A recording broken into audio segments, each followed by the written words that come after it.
तुम बाहर देखी है। उस फिल्म के बारे में एक बहुत ही बेकार फैक्ट ये है कि वो फिल्म चाहे कितनी भी बढ़िया क्यों ना हो, पर इंडियन बॉक्स ऑफिस पर यानी अपनी कमाई के मामले में वो फिल्म एक फ्लॉप मानी जाती है। वहीं दूसरी ओर अगर पठान, जवान, गदर 2 और एनिमल जैसी फिल्मों की बात करें तो वो कंटेंट के मामले में तुम्बाड़ से इंफीरियर होने के बावजूद भी सुपर हिट्स मानी जाती हैं। ज्यादा कमाने वाली फिल्में ही अच्छी हो ऐसा जरूरी नहीं है। और आज मैं आपके साथ पिछले साल आई कुछ ऐसी ही फिल्मों के बारे में बात करने वाला हूँ जो कंटेंट के मामले में तो सुपीरियर थी लेकिन अपनी कमाई के मामले में बॉक्स ऑफिस पर फ्लॉप मानी जाती है। तो बिना किसी देरी किए चलिए शुरू करते हैं। सो द फर्स्ट इज लकड़बग्घा। पिछले साल की शुरुआत में आई लकड़बग्घा एक एक्शन थ्रिलर फिल्म थी जिसमें हमें एक लड़के की कहानी दिखाई जाती है जो एक एनिमल लवर होता है और जब उसका एक डॉग खो जाता है तो वो शहर में विजिलेंटे की तरह ऑपरेट करने लगता है। बॉक्स ऑफिस पर इस फिल्म के फ्लॉप होने के दो रीजन हो सकते हैं। पहला तो है इसकी मार्केटिंग और दूसरा है कि इसमें कोई बड़ा स्टार नहीं था, पर इसके लीड एक्टर अंशुमन झा ने फिल्म के लिए काफी मेहनत की है और वो मेहनत इसके एक्शन सीक्वेंसेस में साफ दिखाई देती है। फिल्म एनिमल्स को लेकर कई सारे इश्यूज को रेज करती है लेकिन ये प्रीची बिल्कुल फील नहीं होती। ये एक out and out content driven film है, नथिंग लेस देन दैट। अब मैं ये नहीं कह रहा कि इस फिल्म में फ्लॉज नहीं है या ये एक परफेक्ट फिल्म है। इट्स जस्ट दैट कि लोगों को इसके बारे में पता तक नहीं है। फिल्म की स्टोरी काफी सिंपल और प्रेडिक्टेबल है लेकिन ऐसी स्टोरी पहले कभी हिंदी सिनेमा में दिखाई नहीं गई है। अगर आपने ये फिल्म नहीं देखी तो चेकआउट जरूर करें। It's available on Jio cinema and for free as well. और अगर आपको इसे देखने के लिए कोई रीजन चाहिए तो वो मैं दे देता हूँ। एक्चुअली इसके makers animal lover vigilante universe नाम से एक नया यूनिवर्स बना रहे हैं जिसमें ये फिल्म फर्स्ट इंस्टॉलमेंट होगी। तो इस यूनिवर्स के लिए आप फिल्म को चेकआउट कर सकते हैं।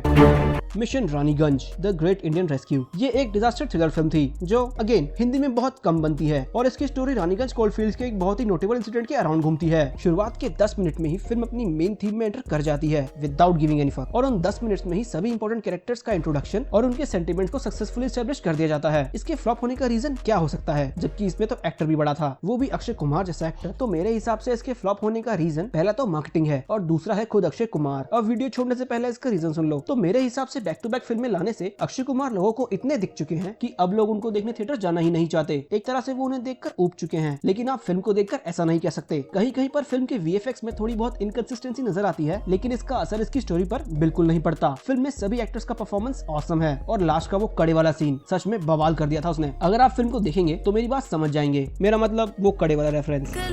So the next is almost प्यार विद डीजे मोहब्बत। ये इस लिस्ट की सबसे बड़ी फ्लॉप फिल्म है जिसने बॉक्स ऑफिस पर सिर्फ 25 लाख ही कमाए थे। इसे डायरेक्ट किया है फ्लॉपों के देवता अनुराग कश्यप ने। अब अनुराग को जाना जाता है गैंगस्टर फिल्म्स के लिए लेकिन अनुराग की बनाई हुई लव स्टोरीज का मैं बहुत बड़ा फैन हूँ। अब सबसे अच्छी और बढ़िया चीज मुझे इस फिल्म में ये लगी कि एक लव स्टोरी होने के बाद भी इस फिल्म में एक किसिंग सीन तक नहीं है। आज के जमाने में जब लव स्टोरीज में सेक्स से पहले प्यार ही नहीं होता, वहाँ अनुराग जैसे डायरेक्टर ने बिना किसी किसिंग या न्यूड सीन के लव स्टोरी बना दी और शायद इसीलिए ये फिल्म फ्लॉप भी हुई। इस फिल्म की कहानी दो पैरेलल वर्ल्ड्स में चलती है। पहला है अर्बन और दूसरा रूरल और social status, caste, religion, inequality जैसे मुद्दों पर रोशनी डालती है। मुझे इस फिल्म की दो चीजें सबसे ज्यादा पसंद आई। पहला तो है इसकी सिनेमेटोग्राफी, जिस तरह से इसमें लंदन और उत्तराखंड को डिफरेंट लाइट्स और टाइम के साथ कैप्चर किया गया है। It's just awesome. और दूसरा है इसके गाने। फिल्म के गाने काफी अलग और अनकन्वेंशनल फील होते हैं जो मेरे हिसाब से इसकी खासियत है और इसे एक डिस्टिंक्ट आइडेंटिटी देने में काफी बड़ा रोल प्ले करते हैं। अब इसका मतलब ये नहीं कि मुझे ऐसे सॉन्ग्स पसंद है, पर कभी कभी ऐसा होता है ना कि फॉर अ चेंज हम कुछ चीजें होने देते हैं and it turns out to be a nice experience. ये गाने भी वैसे ही हैं। अब ये फिल्म देखते समय एक थॉट मेरे दिमाग में ऐसे ही स्ट्राइक कर गया था कि भाई बाली उम्र में लड़का लड़की से प्यार करे या दूसरी लड़की लड़के से प्यार करे। घोड़े तो बेटा लड़के के लगते हैं, if you know what I mean. और अगर नहीं समझ आया तो एक बार फिल्म देख लेना।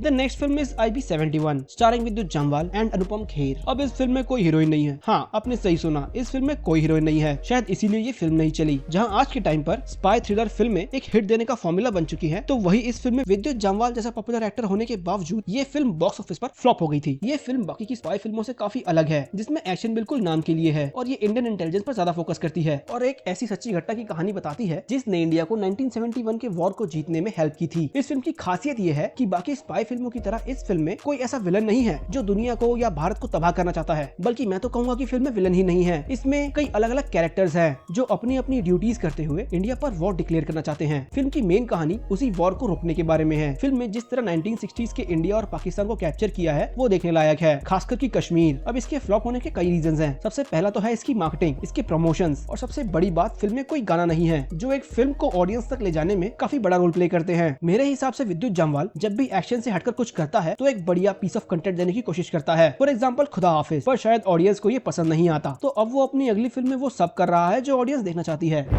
तो now come the last but not the least, और वो है फाइटर। अगर मैं अपने दिल की बात बताऊं तो इस फिल्म के फ्लॉप होने का दुख मुझे सबसे ज्यादा है। मतलब दुख होता है कि इतनी well made well executed film box office पर फ्लॉप हो गई। अब इस फिल्म के फ्लॉप होने के पीछे कई अटकलें लगाई जा रही हैं, जैसे इसकी मार्केटिंग, इसके प्रमोशन और रिलेटेबिलिटी फैक्टर। पर मेरे हिसाब से इसके फ्लॉप होने का सबसे बड़ा रीजन था नेगेटिविटी। टीजर के टाइम से ही फिल्म के अराउंड काफी नेगेटिविटी थी। सबसे पहली तो ये कि फिल्म टॉप गन की कॉपी है, और रही सही कमी इसके सॉन्ग्स ने पूरी कर दी, जो फिल्म को ढंग से प्रमोट ही नहीं कर पाए। फिल्म का वीएफएक्स इंडियन स्टैंडर्ड्स के हिसाब से टॉप नॉच था। सिर्फ वो शारी भाषमी वाले प्लेन सीन में ही थोड़ी सी इनकंसिस्टेंसी फील होती है, और कहीं नहीं। फिल्म का इमोशन, कैरेक्टर डेवलपमेंट और बाकी के इंपॉर्टेंट कैरेक्टर्स का पोर्ट्रेयल सब बढ़िया था। इस फिल्म के मेकर्स ने इसे एक फ्रेंचाइजी की तरह प्लान किया था, और फाइटर की सक्सेस ही इसके फ्यूचर को डिसाइड करती। और फाइटर के इतनी बुरी तरह फ्लॉप होने के बाद इसका फ्यूचर मुझे कुछ ठीक नहीं लग रहा। इसके फ्लॉप होने का दुख इसलिए भी ज्यादा है क्योंकि बॉलीवुड में ऐसी एक्सपेरिमेंटल फिल्में बनती नहीं है, और जब बनती हैं तो पूरी इंडस्ट्री की नजर उन पर होती है। और अगर ये फिल्में हिट होती हैं तो फिल्म मेकर्स को रिस्क लेने का, एक्सपेरिमेंट करने का कॉन्फिडेंस मिलता है। फाइटर भी उन्हीं में से एक थी, और इसके फ्लॉप होने और सलार, पठान, गदर 2 जैसी फिल्मों के सुपरहिट होने से वैसे ही फिल्में और बनेंगी, और फिर लोग कहते हैं कि हिंदी सिनेमा कॉपी के अलावा और कुछ नहीं कर रहा है। तो ये वीडियो यहीं तक थी दोस्तों। अगर वीडियो आपको पसंद आए तो इसे लाइक करें, और अगर हमसे कोई बढ़िया फिल्म मिस हो गई है तो हमें वो कमेंट्स में बताएं। और अगर आप ऐसी ही और इन्फॉर्मेटिव वीडियोस देखना चाहते हैं तो चैनल को सब्सक्राइब करें। मैं आपसे मिलूंगा अपनी अगली वीडियो में। सायोनारा।